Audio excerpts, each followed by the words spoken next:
Você quer saber quais são os principais e os maiores perigos de estar numa relação com o narcisista? Então acompanhe esse vídeo comigo até o final e eu vou revelar para você os maiores perigos de estar numa relação abusiva com um narcisista patológico.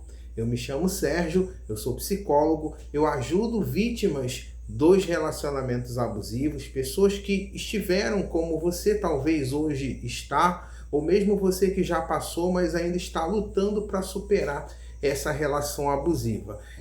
Eu vou contar para você, mas antes de eu falar sobre isso, já deixa a sua curtida, já se inscreve no nosso canal, assim o algoritmo entende o que te interessa de fato, o tipo de informação que você busca e ele envia isso para você, tá bom? Então, curte aí, deixa seu comentário, você pode deixar inclusive a sugestão de vídeo, né? Aquele assunto que você quer que a gente aborde aqui no canal, tá? Então, sem mais delongas, vamos ao assunto. O narcisista, uma relação com um narcisista patológico, ela não machuca a vítima de uma vez, né? De uma vez só, numa pancada só, digamos assim. Mas ela vai machucando a vítima aos poucos, né?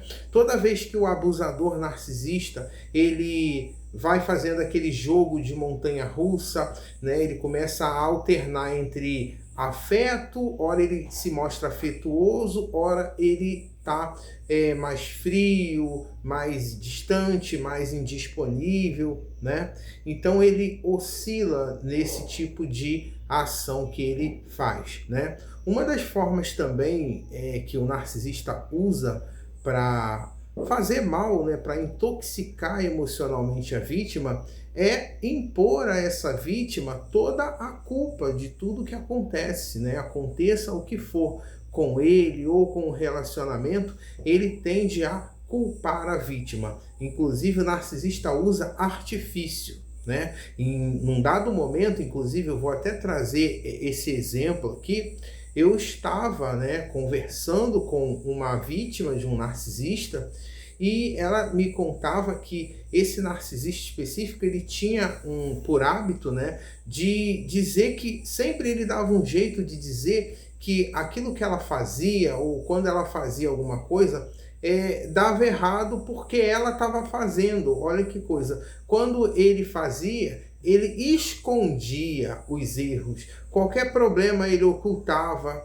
Qualquer coisa que dava errado, ele escondia, ele maquiava a situação para parecer para a vítima que ela que estava errando demais naquilo, né? Até mesmo numa situação específica também que eu acompanhei, o narcisista ele culpava a vítima por qualquer coisa errada que acontecesse com os filhos, né? Porque nessa situação específica existiam crianças no meio disso tudo. E o narcisista aproveitava sempre para jogar a culpa para cima da vítima. Qualquer coisa que dava errado, ele usava isso para culpar. E um outro problema também que a gente observa, né, isso é de praxe do narcisista, é invalidar os sentimentos da vítima. Então, por isso ele diz que a vítima está exagerando, que ela é louca, que as coisas também não são daquela maneira, né? Ou que ela está inventando coisas, né?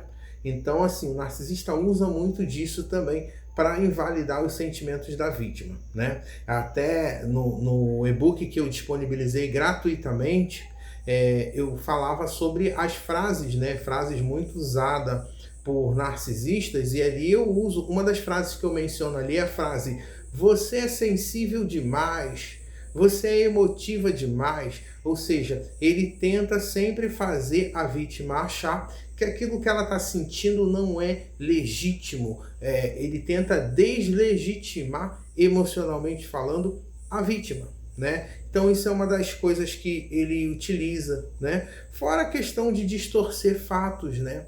E essa situação específica que eu estava mencionando envolve isso também, né? O narcisista, ele fazia esse tipo de gaslight, né? De fazer parecer que o erro, que o problema era sempre ligado à vítima e com ele não era assim, que com ele dava tudo certo. Então olha como é que o narcisista, ele vai usar estratégias assim sem dó e sem piedade, porque ele quer colocar culpa, porque a culpa, ela é um elemento de manipulação, né? Assim como o medo, né? Eu coloquei uma postagem hoje, muitas pessoas comentaram na minha rede, no Facebook, sobre a questão do pisar em ovos, por exemplo, né? E isso é um dos perigos, né, na relação com o narcisista. A vítima está sempre pisando em ovos, e eu sempre falo, isso é uma das primeiras beige flags, né? Porque a gente fala muito das red flags, né? Que são aquelas bandeiras vermelhas de alerta,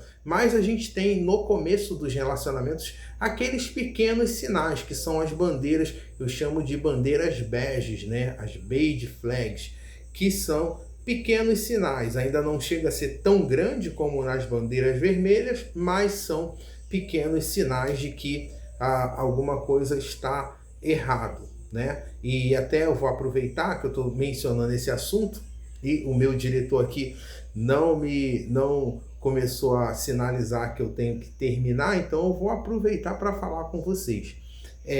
Existe uma questão muito comum, e também isso é um sinal, né, um alerta para um relacionamento abusivo. Muito no começo isso acontece, que é aquela confusão que o narcisista cria na cabeça da vítima sobre controle e preocupação, né? O narcisista, ele vai agir no começo, né, ali próximo ali daquele momento do love bombing, ele vai começar a parecer muito preocupado, a parecer que está muito envolvido em proteger a vítima, né? Só que no meio disso daí, ele começa a criar o mecanismo de controle, ele começa a querer saber dos horários, ele começa a querer saber onde a vítima está. Então, assim ele começa a estabelecer o controle, é assim que começa, né?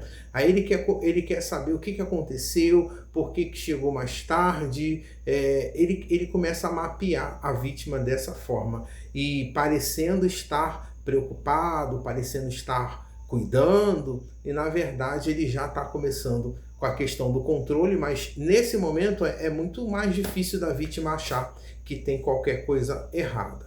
Então, basicamente, esses são alguns dos perigos. Comenta aqui se você quer que eu continue expandindo essa série, trazendo mais perigos da relação abusiva. E no mais é isso. Você que passa por isso, você que está numa relação abusiva, ou você já passou, mas ainda não conseguiu superar, existem questões psicológicas que fazem com que você tenha dificuldade, às vezes, para dar fechamento para isso. É por isso que fica voltando na sua cabeça tudo que aconteceu, você lembra, você fica tendo aqueles chamados flashbacks, né? Você fica tendo pensamentos intrusivos, e isso atrapalha muito. Inclusive eu atendo muitas pessoas que reclamam muito de dificuldade para se concentrar em atividades de trabalho, de estudo, coisas do dia a dia, da rotina, devido a esses pensamentos intrusivos, porque isso é muito forte, muito intenso. Talvez seja o seu caso, e se você precisa de ajuda profissional, entre em contato, eu vou te ajudar. Você não está sozinha, não está sozinho.